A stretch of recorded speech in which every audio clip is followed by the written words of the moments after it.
So yeah, me after seeing her playing with those kids, so to be frank, when they feel then they see their own crush playing with their kids. I mean, like not her kids, some new kids over there. They'll be having their own thoughts, something. But the thought which I had over there is like was a kind of genuine thought, actually, to be frank. So what actually I felt is like we are getting married in that my dream world, and we'll be having kids, and she'll be like playing with this kind the same way with all the kids, and doing some thing to make those moments as a memorable moment, kind of a thing. But thing which I didn't expect is uh, all of a sudden she started packing to her room, and I don't know like whether I'll be able to meet her in future or not, or I was like it was like a story. It was like kind of untold, and not just untold. I felt like I didn't even tell what I felt about her when I met her, and few things were running on in my mind. Like if I get her contact number, it would be much more better. At least of her FB ID, Facebook ID, where I can ping her, and I was like, where I can tell her like, yeah, I just met you on this day, this time, this dress, you were looking beautiful, kind of a thing. And I thought of starting a conversation, but unfortunately, nothing worked till now, till that time actually. Then she started from there, and she went back to her room, and we had a dinner. I had my dinner with my family, my dinner restaurant, and we had been given for this thing was a room near the wedding conventional hall itself. So we stayed in that room, and that night, before going to bed, and or by going to bed, I was not having that peaceful sleep. Yeah, I had a chance. I could have utilized it. I could have spoken to her. At least I could have given a try. Those thoughts were running in my mind, and I was like not able to sleep. To be frank, that day. Uh, Somehow I managed, and I was like I slept somewhere around 1 2 o'clock night. Hmm. Excuse me. Yeah. So 2 o'clock at night, and next day morning I woke up, and my parents, everyone were ready with the traditional dress, and even I was ready, but not in a traditional way, a simple casual way, like kind of. I think, yeah, this is the same shirt which I was wearing on that day, to be frank, and a black pant, to be frank. So that day, uh, me before reaching the conventional hall, she was there in the hall with her family. But that day, I think she was in a lehenga, might be. But it was like a coincidence. We both were in the same color dress, and I was like, "Oh God, okay, something God is planning for us, okay," kind of a thing. And me, before getting into the hall, I was like, since I didn't have a proper sleep that a day and night, I was like literally having a bad headache, to be frank, a hectic kind of thing.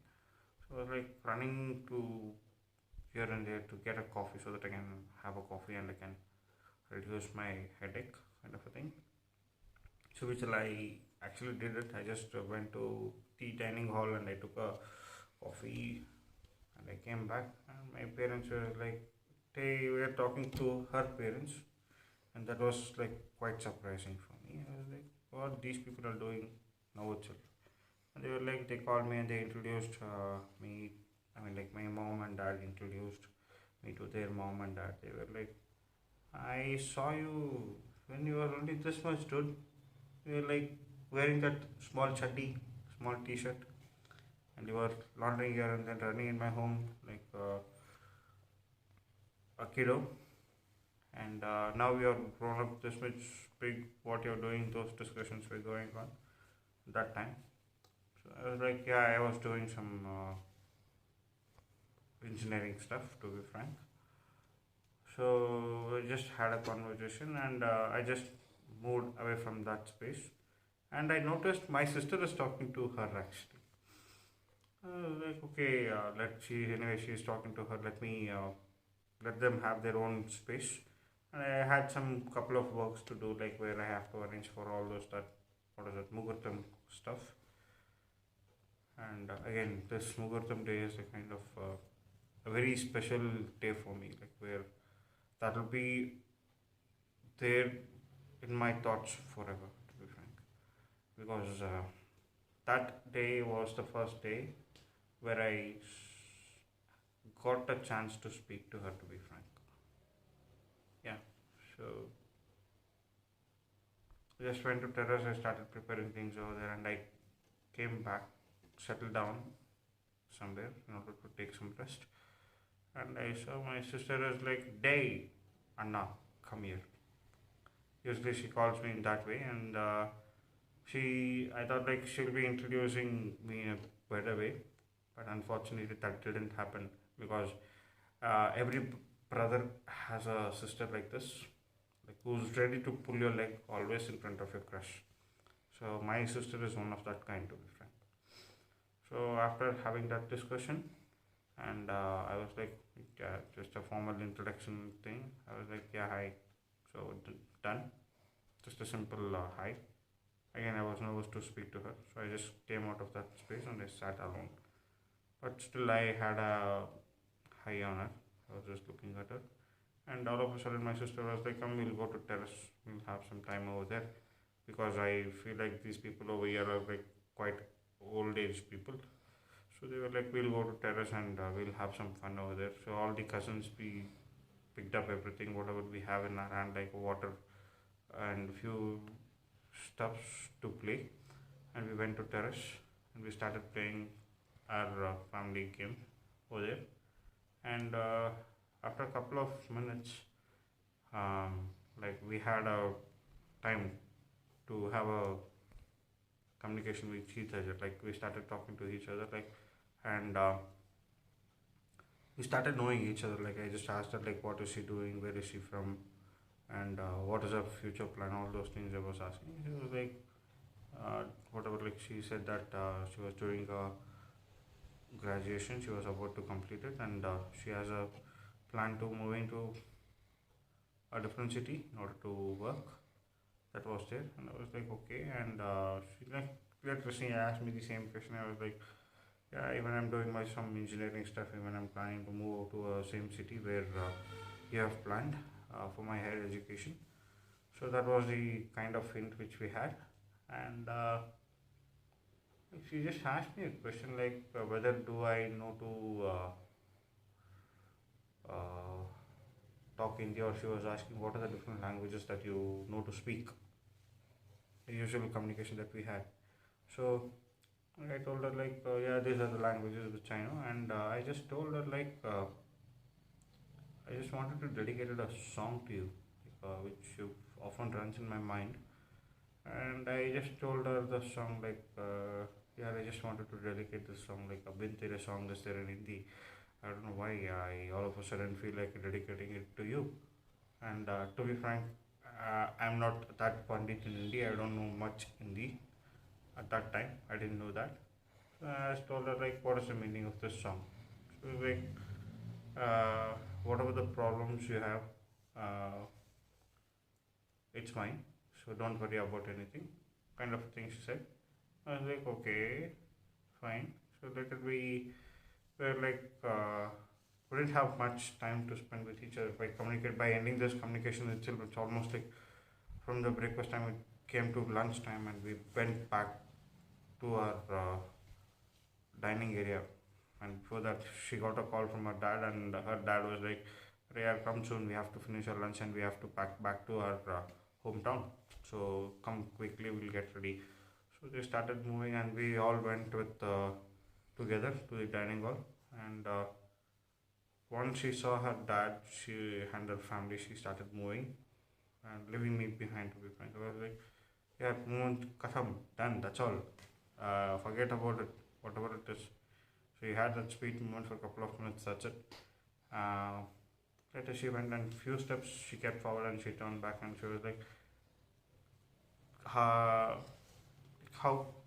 if you're comfortable you can join for lunch with me. She was like, yeah, I'm like pretty comfortable. Who will not be comfortable? Consider if your crushes come asking you for a lunch, especially with her family. I don't know how many people or how many guys will say no, but I'm not the type of guy who says no. Like it's an opportunity for me to make it better. So I just went her with her to have a lunch, and we had lunch together. And she just came out. Actually, came out. We She started like she was like, "I'm moving right now, and we'll see if possible we'll catch up in some other wedding or some other function." So that is the only option that we have right now. So that is what she meant actually.